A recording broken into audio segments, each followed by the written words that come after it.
to get up, Jets diehard fan, ladies and gentlemen, Mike Greenberg. Yeah, Greeny! How are you, bud? I've been dreading this call. From the moment Haason Reddick demanded a trade, I have said, I'm going to hear from McAfee on this thing.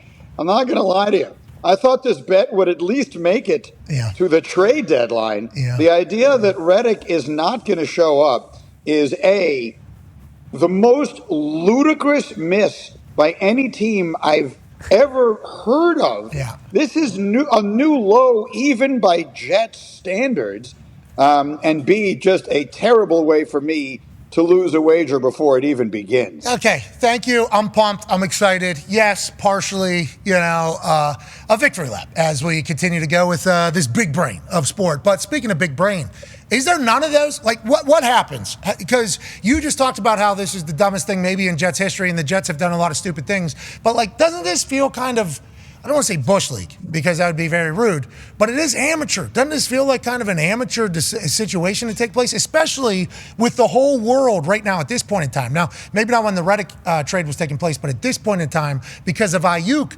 everybody knows, like, got to get this deal done before the trade takes place. Before you give anything up, you got to at least know it's going to happen. How does that slip through the cracks? And, like, honestly, has this happened more than I can recall as a person who's been around sports for a long time in covering it? I mean, the explanation that I'm constantly being given is that Reddick told someone, whether it was Joe Douglas or someone else, if you make the trade, yes, I'll show up and we will negotiate, but I will be there to do it. And now has changed his mind or gone back on his word or whatever other way you want to look at it.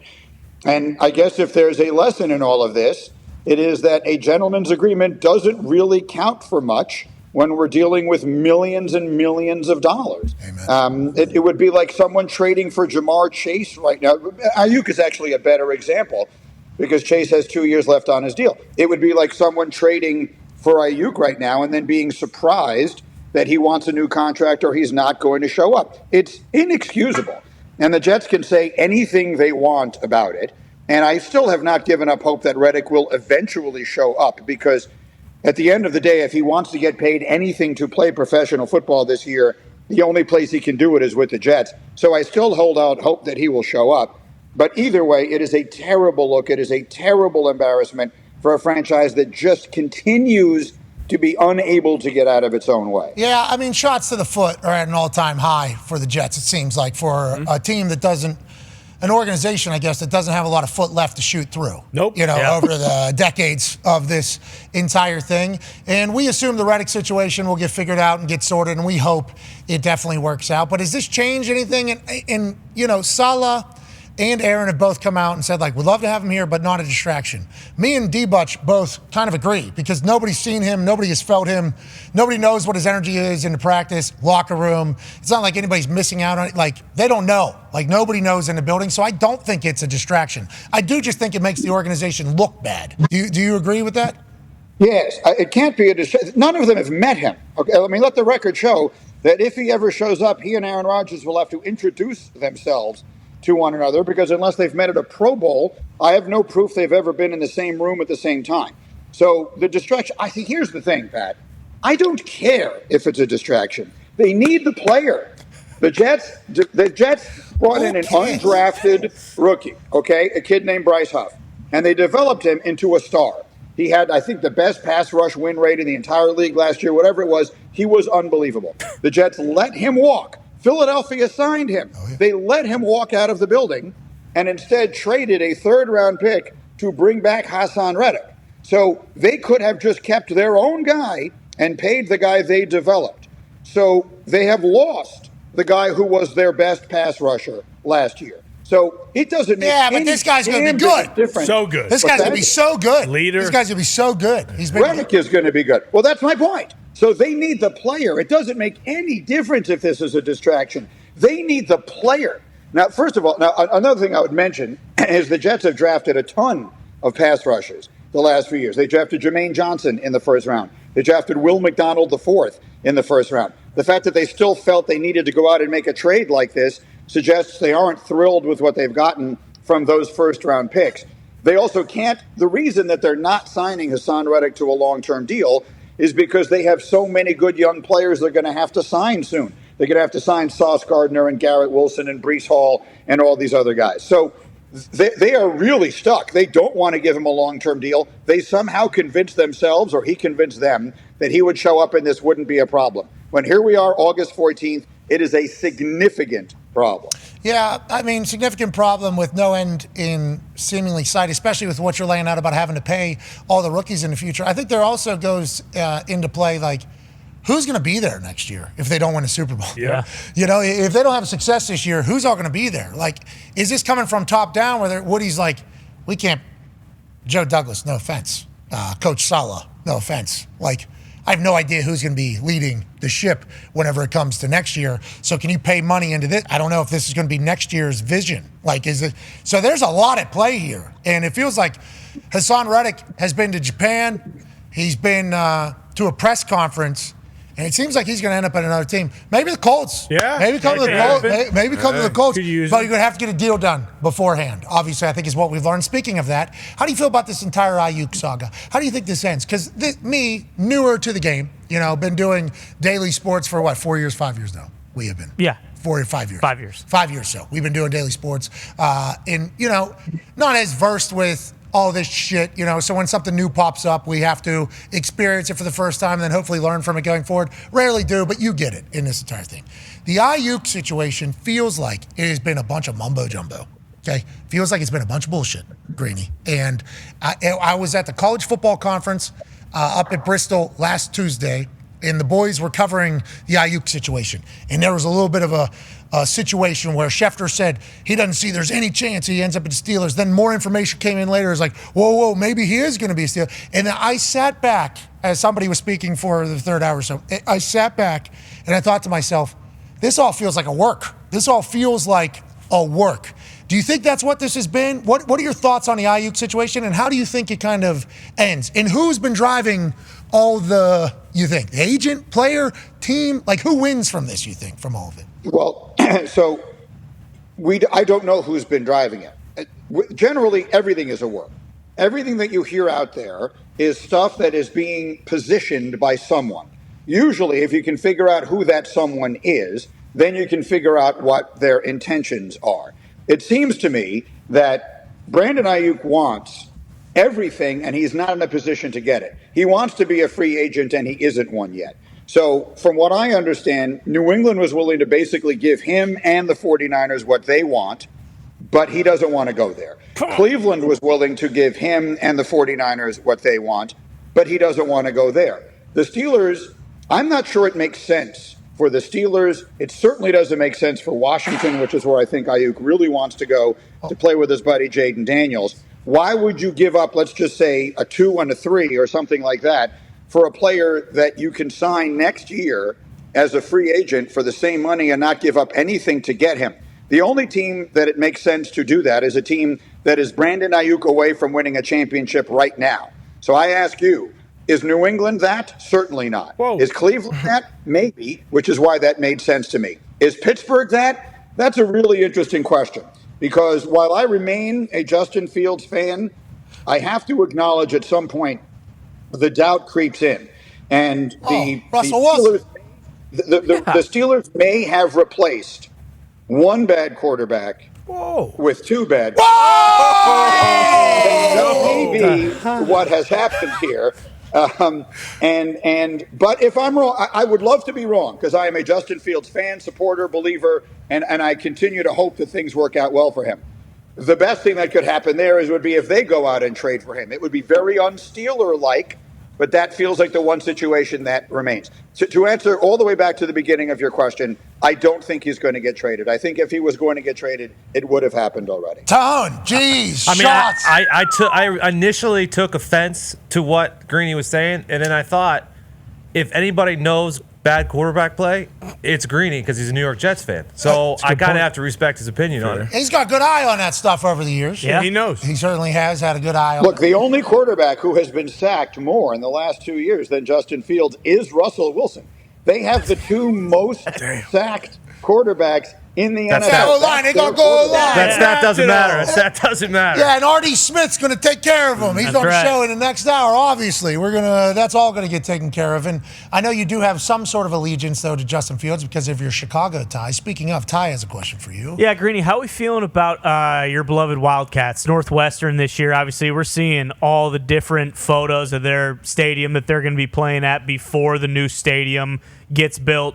Pat has it up right here. He asked you, and I think it's a fair question, what would you put percentage-wise that they're actually going to be able to fill this thing up? Sure, early on, people are excited, but we get to November, Northwestern's not doing very good.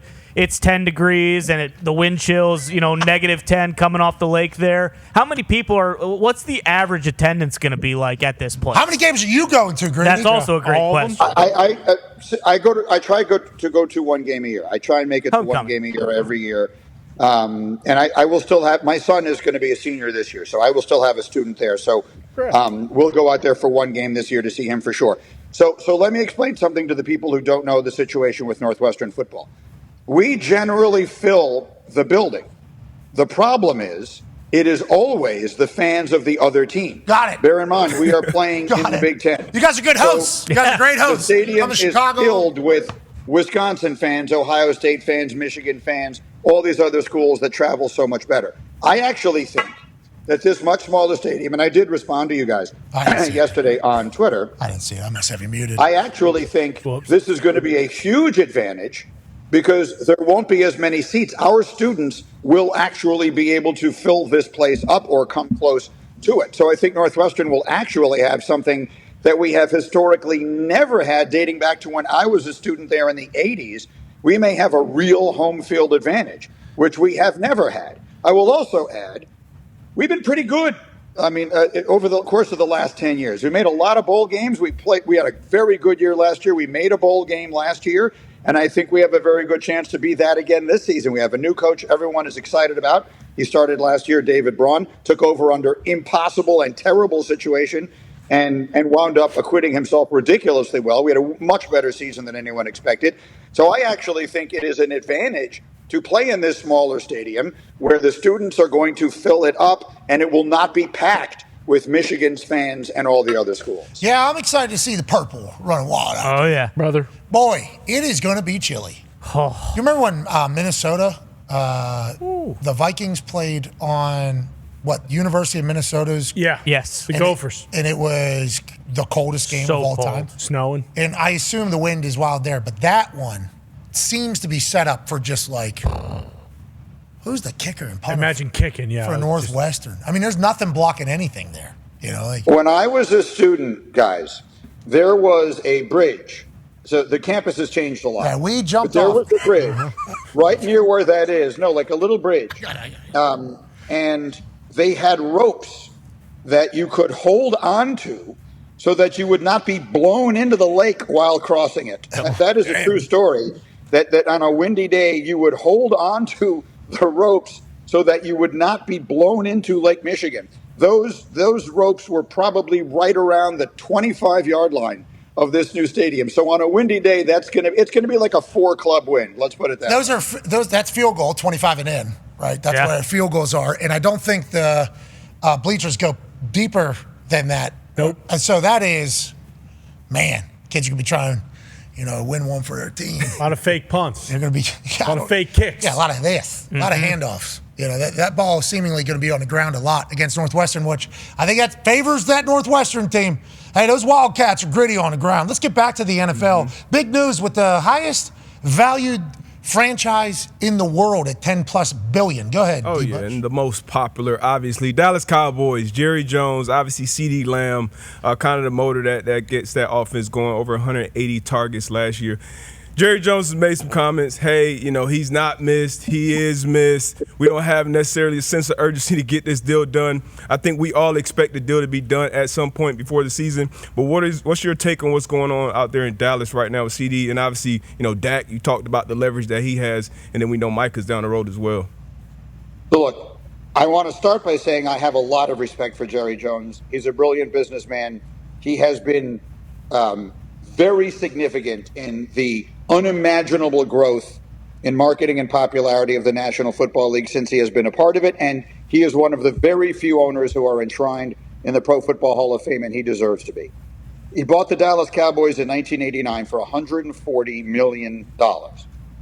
They're now worth, as we saw yesterday, over $10 billion, which renders what I'm about to say hard to understand, but it is true. They are cheap. They are a cheap franchise. Their cash spending every single season, look this up, text my boy Hembo and have him send you the numbers. Every year, their total cash outlay in players is the lowest in the NFL. It was the lowest last year, the lowest this year, and projects to be the lowest next year.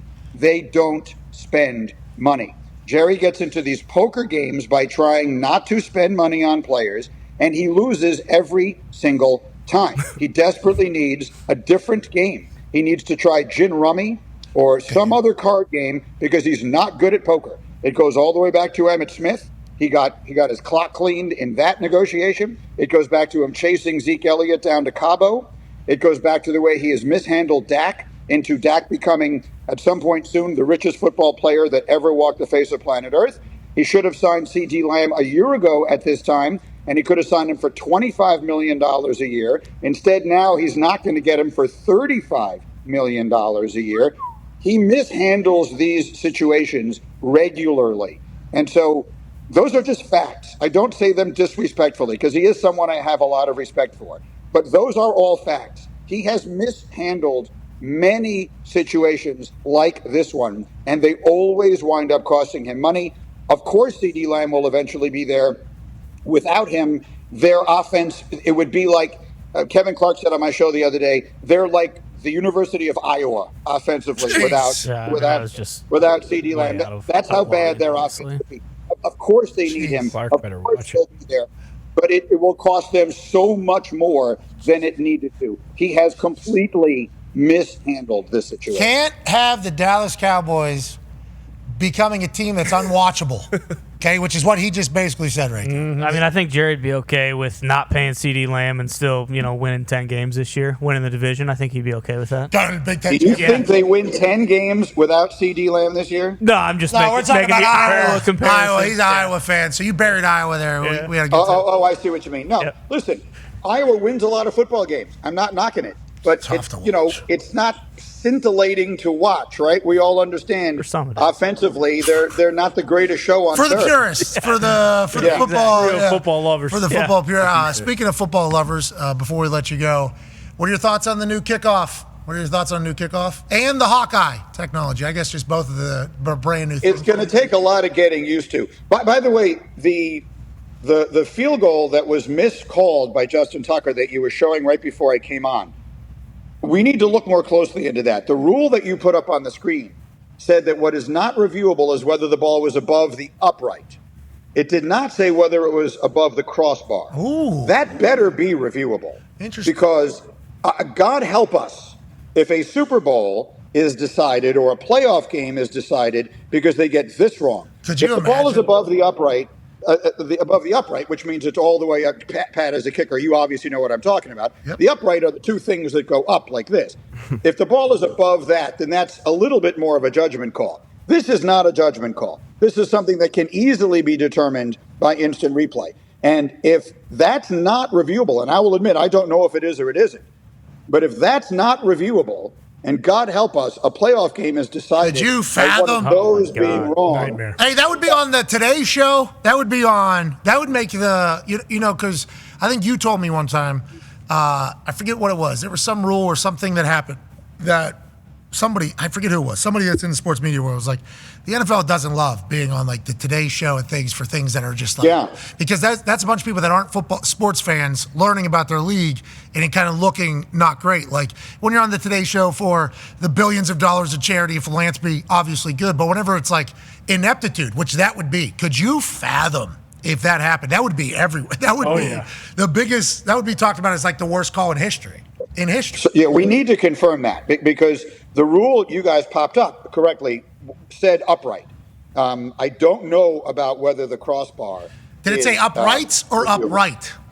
I can't remember now, but it popped up right before I came on. Because if it said upright singular, they could be talking about the entire metal structure. If they said uprights, then they could mean specifically the two things that are going. I mean, just get it right. Look up and get it right. Right. Yeah, I'm now interested. I'm actually interested in the answer now. I don't know. Teams are not allowed to review if a field goal or extra point was made or missed if the ball goes over the uprights. Okay, so that's over the That's above the height of it. Because they just assume they could tell. But I guess it could be considered over. No, because the uprights are where it is. So you probably couldn't review that. Nope. Oh, what a technicality that would be. Oh, and then the ref would have to. Oh, that guy. Yeah. I quit. Yeah. Game is over. Because on the jumbotron up there, if that was the home team, that obviously misses that. Throwing trash and bottles and stuff onto the field. Right, dying. Dude, because the stadium replay people would slow-mo, just like destroying it, slow-mo that thing. Okay, so we're saying, in the reaction for like any other play is like, oh, come on, and then they move on. We're moving on, sorry about it. That, at the end of a game, can't have it. Can't have it. All right, you know what we can have? More Mike Greenberg. Hell yeah. Amen. Hold on, from the rule book. Field goal or try attempt. Whether a field goal or try attempt cross above the crossbar and inside the uprights is reviewable, but only if the crossbar crosses the plane of the goalpost. Thank God. All right. Hey. We're good. There we go. We're good. That ref could be that terrible, and we can move along. Yep. Now, I've heard that ref makes other good calls. Sure. This is just not, bread and butter. That's why he's working it in training camp. You know who doesn't need any work at anything? This man at hosting a show. We appreciate the hell out of you, Mike Greenberg. Yeah. Thank you, fellas. Thank you. We have a heart out, Mike. Sorry. He gets it. See you soon. All right.